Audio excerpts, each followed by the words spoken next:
Fica ligado nas notícias e fica de olho nas profecias.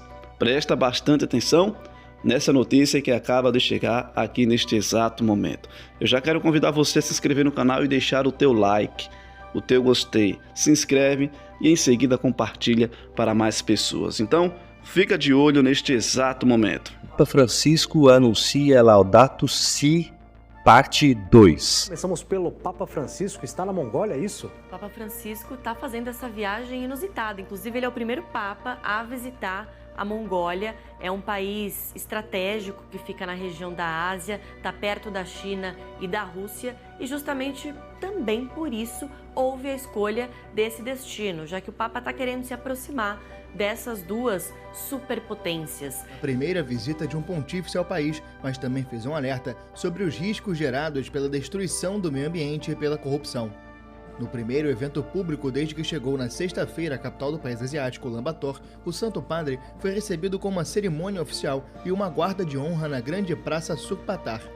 Ecco perché i governi e le istituzioni secolari non hanno nulla da Governos e instituições seculares não têm nada a temer pelo trabalho de evangelização da Igreja, porque não há agenda política para avançar, mas é sustentado pelo silencioso poder da graça de Deus e uma mensagem de misericórdia e verdade que é destinada a promover o bem geral. di misericordia e di verità, capace di promuovere il bene di tutti. A viagem tem o objetivo de melhorar os vínculos do Vaticano com as duas potências da região.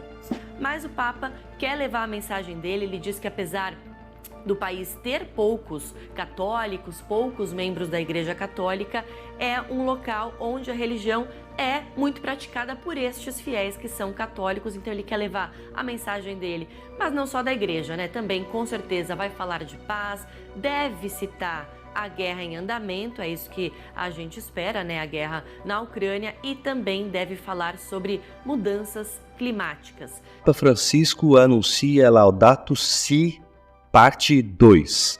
Essa é uma notícia que tem sido divulgada com muito ímpeto e eu quero que você acompanhe os detalhes daquilo que a gente vai dizer e quais são as expectativas que a gente pode ter aqui a respeito dessa nova encíclica do Papa Francisco, na verdade uma nova velha encíclica, uma vez que ele vai retomar os assuntos principais da encíclica de 2015. Bom, a encíclica foi lançada originalmente em 2015, em maio daquele ano.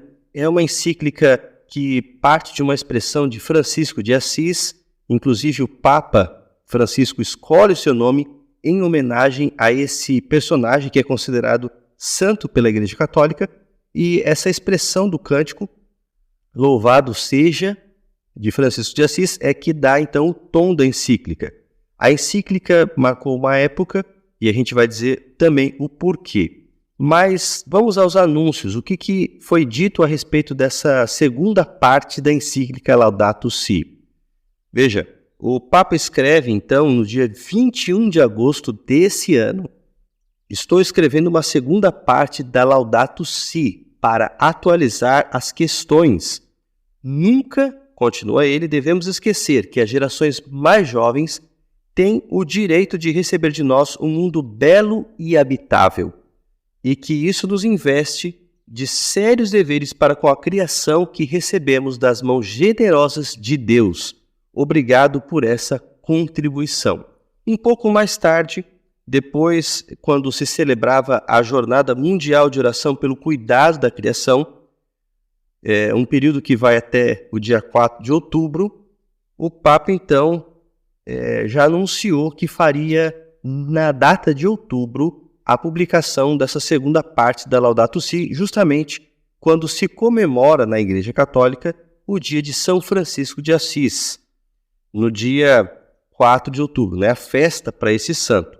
E ali, o Papa, então, durante esse anúncio na Jornada da Juventude, ele diz assim, que unamos-nos aos nossos irmãos e irmãs cristãos no compromisso de custodiar a criação como um dom sagrado do Criador. É preciso que nos coloquemos ao lado das vítimas da injustiça ambiental e climática, esforçando-nos em pôr fim à insensata guerra à nossa casa comum. Essa expressão aqui eu quero destacar, acho que vale muito a gente refletir sobre o que o Papa está dizendo quando ele coloca vítimas da injustiça ambiental e climática. parece que o Papa está sugerindo que essas mudanças climáticas, um tema que é bastante discutido e controverso na atualidade, mas o Papa incorpora que essa mudança climática esteja acontecendo.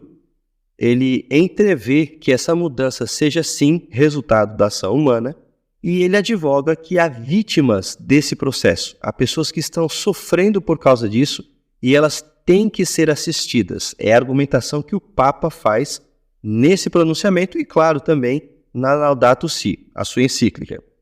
Vale lembrar aqui que o Papa Francisco ele tem 2 encíclicas e meia.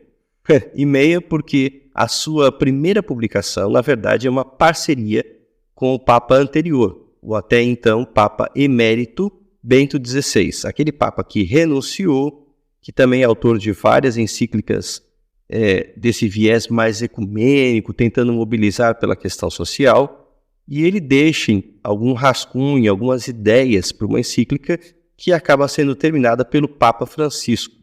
Essa primeira encíclica, que data do ano inicial do pontificado de Francisco, é a Lumen Fidei, ou a Luz da Fé. Ali ele fala a respeito de algumas questões relacionadas ao início do seu pontificado. Mas é justamente na Laudato Si de 2015 que Papa Francisco começa essa preocupação ambiental. Depois, em 2020, Francisco também publica aquela que seria a sua segunda encíclica, justamente no mês de outubro. E essa encíclica ela é muito interessante porque ela dá um avanço, uma contribuição a essa ideia de doutrina social da Igreja. Ela foi publicada justamente em 3 de outubro de 2020, é a Fratelli Tutti. E se você procurar aqui no canal, a gente fez uma análise da Fratelli Tutti. E eu também me comprometo aqui, dentro das possibilidades, mas a ter também uma revisão, uma análise mais detalhada dessa segunda parte da Fratelli Tutti, assim que ela for publicada. Então estamos aguardando. Mas de antemão, eu anotei aqui algumas ideias que já podem formar a nossa expectativa para essa segunda parte da Fratelli Tutti. Dada a contribuição geral, a tendência que segue o Papa Francisco, não seria menos a gente esperar do que aquilo que eu vou colocar a seguir. De fato, o Papa tem sim uma lógica, ele segue uma tendência e, por causa disso, é lógico que a gente espere ver isso representado nessa segunda parte da encíclica Fratelli, ou melhor, da encíclica Laudato Si. E o que a gente pode esperar então dessa encíclica? Alguns pontos gerais. Primeiro deles, é muito importante a gente salientar que o Papa ele foca em questões atuais. A questão ambiental não veio por acaso. Quando a gente analisa a Fratelli Tutti, até o título dela é muito curioso, porque é uma encíclica que não tem o título em latim, mas na língua italiana, uma língua comum, uma língua, vamos dizer assim, vulgar, dentro da perspectiva da Igreja. O Papa quis escrever numa língua comum para falar de um assunto comum, ou de assuntos comuns, assuntos que tangem a todo mundo. E ali ele fala sobre Covid, ele fala sobre migração, ele fala sobre desigualdade, ele fala sobre crises econômicas. Então ele meio que atira para todo lado, ele faz um apanhado de problemas atuais para poder então situar as pessoas nessa necessidade de uma união, de um ajuntamento de esforços comuns para construir um futuro melhor. E o chamado que ele já havia feito na encíclica anterior, de 2015, justamente a primeira versão da Laudato Si, a parte 1, é nesse sentido, só que focado mais nas questões ambientais. Então é de se esperar que o Papa agora, nessa segunda parte da Laudato Si, também continue focando em questões atuais e convocando as pessoas para uma ação comum. E é justamente nesse sentido que vem o segundo ponto que eu quero destacar. Não só o foco nas questões atuais, mas um avanço também ecumênico. O chamado do Papa não é só um chamado político para que os governantes da Terra se voltem para essas questões, mas também é um chamado para que os líderes religiosos continuem dialogando e cheguem a pensamentos e ações que sejam compartilhadas. A ideia é que todos se unam para o bem maior.